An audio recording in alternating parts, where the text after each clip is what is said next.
I'm Julian, and I started as a radiology intern at Whitbridge Hospital, a place boasting state-of-the-art equipment. My mentor, Dr. Everett, was known for late-night MRI scans on critical patients. One stormy evening, she asked me to help with a peculiar case of patient who'd arrived with unexplained seizures and half-remembered nightmares. We wheeled the unconscious man into the MRI suite. Rain pounded on the roof, and the fluorescent lights flickered as lightning struck nearby. While Dr. Everett prepped the machine, I placed the patient's file aside. It mentioned no family, no identification, just scribbled notes about strange symbols carved into his forearms. A creeping unease settled in my stomach. Halfway through the scan, the power fluctuated. The MRI console emitted bursts of static. Dr. Everett frowned at the monitor, adjusting knobs, but the images flickered with bizarre distortions. Suddenly, the screen displayed a Fisa monstrous visage with hollowed cheeks and pitch-black eyes. It vanished in an instant, replaced by normal brain imaging. I blinked, doubting what I saw. Then the patient began to convulse within the machine. We rushed to stop the scan, but the control panel wouldn't respond. He jolted upright, eyes rolling back, chanting an eerie guttural phrase. My spine tingled. The overhead lights dimmed, and a foul odor seeped into the room, like sulfur and decaying flesh, with a final snap of electricity. The MRI shut down, releasing the patient. He collapsed onto the stretcher. We scrambled to revive him, but then Dr. Everett gasped. The man's forearm carvings now glowed faintly in the darkness, as though lit from within. A harsh wind, impossible indoors, whipped around us. Instruments clattered to the floor, rolling in chaotic circles. The patient's eyes snapped open. He grabbed my wrist with an iron grip, murmuring a phrase that sounded ancient. My vision swam with horrifying images. Dark corridors, hooded figures, chanting in unison. Some unspeakable entity rose from a pool of black liquid. I felt my sanity teeter. Dr. Everett pried him off me, injecting a sedative. The storm outside intensified, windows rattling violently. Finally, the man went limp, the glowing marks dimming. We secured him and rushed to call for backup. A moment later, the monitors flatlined. By the time other staff arrived, the patient was dead. Administration demanded we keep silent. They labeled it a freak electrical surge, an unavoidable tragedy. Yet Dr. Everett and I couldn't ignore the unnatural circumstances. We studied the MRI data, finding inexplicable frames, glimpses of a horned silhouette, cryptic runes scattered across the scan. It was as if something from beyond had seeped into our reality. I left Whitbridge soon after, haunted by nightmares of that chanting voice. Sometimes, I wake in a cold sweat, convinced I see faint glowing lines etched onto my own arms. Perhaps I only imagine it, but I can't dismiss the thought that whatever invaded our MRI suite might not be done with me or with this world. They call me Meredith. I was once a resident surgeon at Oakwood Memorial, a place renowned for advanced medicine. My confidence soared there, until a chilling incident left me questioning reality. It happened in the old recovery wing, long sealed off due to structural issues. Late one night, I had to retrieve supplies from that restricted area and order from a supervisor, who claimed we were short on certain equipment. As I stepped through double doors marked authorized personnel only, a wave of stale air enveloped me. The corridor lights flickered erratically. The walls bore cracks and peeling paint, revealing water damage. I passed abandoned rooms, each containing broken beds and dusty monitors. Then, from one of these rooms, I heard ragged breathing. Cautiously, I peered inside. An operating table stood under a dim emergency light. On it lay a patient's form draped in a blood-stained sheet. My pulse surged. The hospital record stated this wing was empty. Approaching slowly, I called out, but no reply came suddenly. The figure twitched. Its hand emerged from beneath the sheet, reaching for me. I stumbled back in horror. The patient's eyes blinked open, revealing mismatched irises. "Help me," came a rasping plea. Torn between terror and duty, I moved closer to check vitals. As I reached for the wrist, a horrid jolt shot up my arm like an electric shock. The overhead light buzzed, flickered, and everything went black. When the light returned, the table was empty, the sheet folded neatly. My heart hammered. Had I imagined it? Footsteps echoed behind me. I spun around to see a silhouette in a surgeon's coat, face hidden in shadows. The figure grasped a rusted scalpel, stepping closer with each heartbeat. I demanded it identify itself, but it only tilted its head, as if studying me. Panic flared. I backed away, only to find the door locked. The figure laughed a hollow, echoing sound that set my nerves on edge. Suddenly, it rushed forward, scalpel raised. I let out a cry, diving aside. My knee hit the floor painfully. When I looked up, the figure was gone. The door swung open on its own, revealing the hallway again. Shaken, I fled back to the main ward, breath ragged. No one believed my story. The staff insisted that old wing was locked and vacant, but I couldn't forget the image of that patient, calling for help, or the phantom surgeon stalking me with a scalpel. Determined to uncover the truth, I searched archived files. I found references to an infamous doctor who once conducted unauthorized procedures there. Rumors claimed he lost his mind after a series of patient deaths and simply vanished. I resigned soon after. Even the normal wards felt tainted by the memory of that night. Sometimes, in the quiet hours of the morning, I still see that abandoned corridor in my dreams. I run my gloved hands along the walls, and then I hear the screech of a scalpel on metal. A twisted laugh reverberates behind me, and I know I'll never escape the ghosts of Oakwood Memorial. I'm Atticus, a traveling paramedic, who's been stationed temporarily at Greenvale General. The building's facade seemed normal enough, but there was an unsettling rumor. Something sinister haunted the hospital chapel, a place usually reserved for solace. One rainy evening, I learned the truth in the most harrowing way. I'd just finished a frantic earth shift and sought refuge in the chapel, hoping for a moment of peace. Soft lamp glow revealed rows of chairs and a small altar adorned with artificial flowers. The stale scent of wax lingered in the air as thunder rattled the windows. I noticed a flicker in the corner, like a figure standing in the shadows. "Hello," I called gently, expecting a visitor in prayer. The figure stepped forward, into the weak light. It wore a dark cloak, its hood obscuring most of its face. Yet I caught a glimpse of hollow cheeks and eyes that looked unnervingly vacant. My instincts prickled, and I realized I wasn't alone in that sacred space. Rain pelted the stained glass, windows harder, and a sudden gust extinguished the lamps, plunging us into darkness. I scrabbled for my phone, using its screen as a feeble light source. The figure stood mere steps away now, silent as a grave. My pulse throbbed in my ears. Then, in a voice that crackled like static, it whispered, "Leave now." A jolt of fear shot through me. I tried to back away, but my heel caught on a chair leg, sending me crashing to the floor. My phone skittered across the chapel. Thunder boomed, illuminating the hooded figure in a white flash. It knelt down, revealing a face both gaunt and twisted, as though warped by agony. "You can't save them," it hissed, voice dripping with despair. Behind me, I heard the chapel doors slam shut on their own. The figure extended a skeletal hand toward my forehead, and an overwhelming cold seized me. Vivid, nightmarish visions filled my mind. Patients screaming on gurneys, doctors weeping over lost causes, souls wandering corridors in endless torment.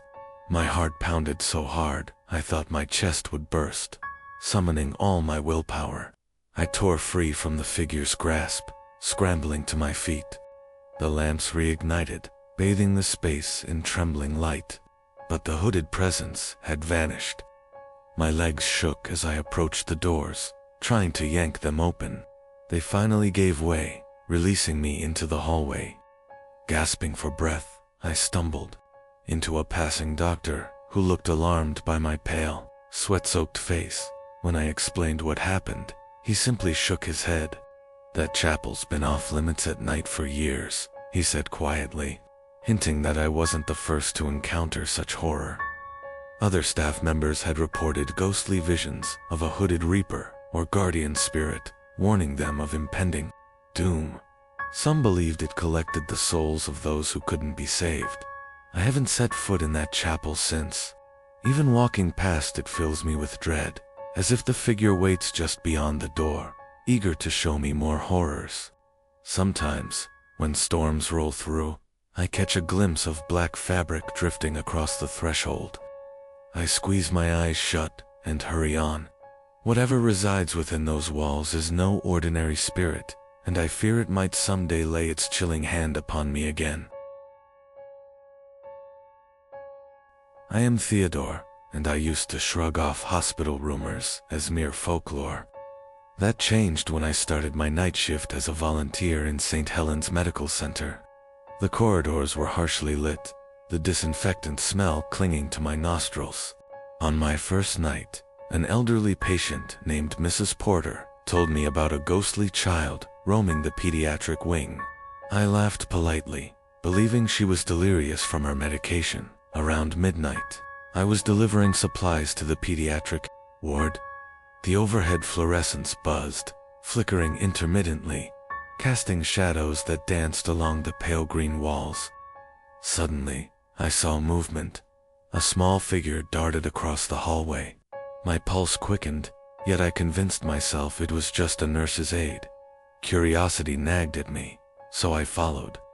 The corridor led to a dimly lit lounge, where stuffed animals lined the shelves. There, in the glow of a single lamp, stood a boy in a hospital gown. His head was shaved, revealing thin scars across his scalp. When he turned, his eyes locked onto mine. A chill rippled through me as I realized he was slightly transparent, like a flickering image on an old TV. I tried to speak, but my throat closed.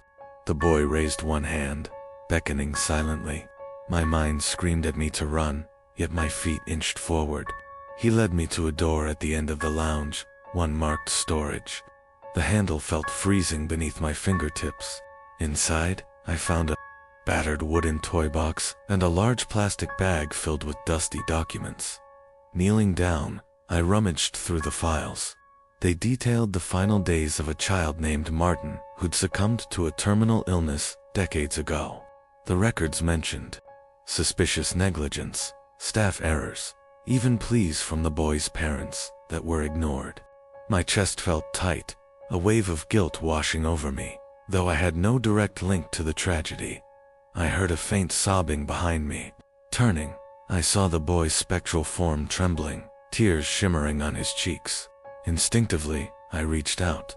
My hand passed through him, sending an icy current up my arm. He mouthed words I couldn't hear, his gaze brimming with sorrow. Then the lounge lights flickered, and he vanished. A sudden crash jolted me. The toy box had toppled over by itself. Heart pounding, I picked it up. Inside lay crumpled letters addressed to hospital administration, all unanswered. As I stood, the door slammed, locking me in. Darkness swallowed me. Panicking, I pounded on the door, but no one answered. My phone flashlight illuminated faint.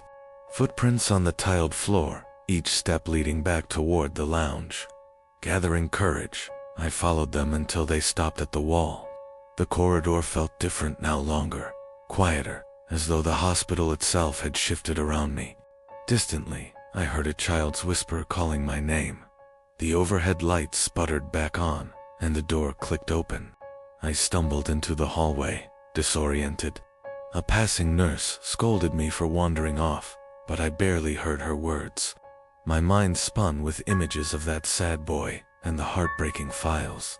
I tried to tell her, but all that came out was a shaky breath. Days later, I found the resolve to mention the encounter to my supervisor. She grimaced and said, "We don't talk about that. Too many staff reported seeing him." She warned me that the boy's appearance foreshadowed turmoil. The authorities had hushed the case long ago, but some secrets never rest. I quit soon after. I still have nightmares. I'm trapped in that lounge, hearing distant sobs echo off sterile walls. The boy stands before me, eyes full of despair, guiding me toward more hidden truths. Sometimes, I jolt awake, gasping for breath, convinced I see him flicker in the corner of my bedroom. Perhaps he's pleading for justice, or maybe he's forever lost, wandering those halls in search of solace that will never come. My name is Georgina, and last month, I joined the nursing staff at Morningside Hospital. I'd heard rumors about strange incidents on the 4th floor, things moving on their own, unexplained shrieks in the night. I used to chuckle at ghost stories, but the laughter died on my lips when I worked my first overnight shift. It was 3 in the morning when an emergency alarm rang from room 408. My heart pounded as I raced down the hallway. Inside, the patient's bed lay empty, the sheets tattered and strewn across the floor. The room reeked of antiseptic, mixed with a dank odor that made me gag. Flicking on the overhead light, I saw deep scratch marks etched into the wall, as though by massive claws. Alarmed, I ran to the nurse's station to call security. That's when I heard low growling echo down the corridor. My pulse thundered. A harsh clang rang out, and I watched in horror as a steel gurney slid across the floor, with no one pushing it. I dared to inch closer, the hallway lights flickering, giving me fleeting glimpses of something crouched behind the gurney. I peered around the metal frame, nearly dropping my flashlight at the sight. A creature hunched on all fours, its pale skin stretched tight over protruding bones, and its face half covered by an oxygen mask. 2 sunken eyes glared at me, full of an animalistic rage. A chilling hiss escaped from behind the plastic mask, sending cold sweat down my back. Before I could react, it sprang forward, slamming the gurney into me. I stumbled, catching my arm on a protruding corner, pain flashing hot through my veins. The creature scuttled along the ceiling, its nails scraping the plaster. I screamed, staggering away as overhead lights cracked and rained down shards of glass. Desperate, I bolted into a supply closet, barricading the door with a heavy cart. My breath came in ragged gasps. Through the thin door, I heard it sniffing, nails scraping, searching. Each scratch sent shivers through my body. My mind spun. Was this patient mutated somehow, or was it something else entirely? Minutes felt like hours. Eventually, the scraping faded, replaced by distant alarms and frantic footsteps. I mustered enough courage to peek outside. The corridor lay wrecked, flickering lights, shattered equipment, bloody streaks on the tiles. Security guards rushed in, exchanging panicked shouts about an intruder or wild animal, but there was no sign of the creature. I explained what I saw, but my words made no sense, even to me. The hospital administration hushed the incident, claiming a patient had become violent. Yet the scratch marks overhead made no logical sense for any human. Other nurses whispered about a hidden lab that once existed beneath the hospital, rumored to perform horrific experiments. Though shaken, I remained on staff. Every night, I feel a prickling fear that it lurks in the rafters, biting. It's time. Sometimes I hear that same low growl when I pass room 408, even though it's remained unoccupied since that night. I can't forget those sunken eyes, or the rancid stench. Part of me wonders if it's still crawling through the ventilation shafts, searching for the next victim it can claim in the shadows of Morningside Hospital.